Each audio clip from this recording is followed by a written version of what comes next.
ও মাই god, এমবাপ্পের অবিশ্বাস্য অকল্পনীয় ৮ জনকে কাটিয়ে বোকা বানিয়ে এমবাপ্পের অবিশ্বাস্য গোল। এমবাপ্পের জোড়া গোলে সুইডেনকে উড়িয়ে দিল ফ্রান্স। এমবাপ্পের গোল রীতিমতো জয় তুলে নিয়েছে ফ্রান্স। অবিশ্বাস্য পায়ের কারিশমা দেখালেন পুরো বিশ্বকে, নজিরবিহীন রেকর্ড করলেন এমবাপ্পে। দর্শক, ভিডিওটি না টেনে সম্পূর্ণ দেখার অনুরোধ রইল। বিশ্বকাপে আজ নকআউট পর্বে সুইডেনের বিপক্ষে খেলতে নেমেছে বিশ্বের সেরা দল ফ্রান্স। শুরু থেকে আক্রমণ অধিদপ্তর বল নিজের দখলে রাখেন ফ্রান্স। শুরু থেকে একের পর এক অ্যাটাক করেন এমবাপ্পে।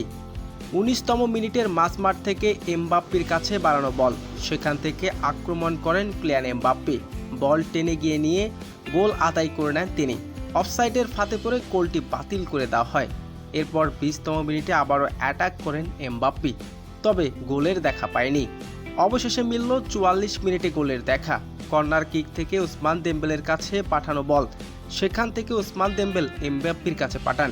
ক্লিয়ান এমবাপ্পে ডি বক্সের ভিতর থেকে বল টেনে গিয়ে নিয়ে সুইডেনের ৭ থেকে ৮ জনকে বোকা বানিয়ে গোল আদায় করে নেন। এতে প্রথম গোলের দেখা পায় ফ্রান্স। ১-০ ব্যবধানে পানির বিরতিতে চলে যায় দুই দল। দ্বিতীয় অর্ধের খেলা শুরুতেই ৫২তম মিনিটে আবারও গোলের দেখা পায় ফ্রান্স। এতে ২-০ ব্যবধানে পিছিয়ে যায় সুইডেন। এরপর ম্যাচের ৫২তম মিনিটে পায়ের জাদু দেখান এমবাপ্পে। ডি বক্সের ভিতরে ৭ থেকে ৮ জনকে বোকা বানিয়ে বল জালের ভিতরে পাঠান এমবাপ্পে। আর এতে এমবাপ্পের জোড়া গোল ৩-০ ব্যবধানে জয় তুলে নেয় ফ্রান্স। অবিশ্বাস্য এবং রাউন্ড 16তে নিশ্চিত করেন ফ্রান্স।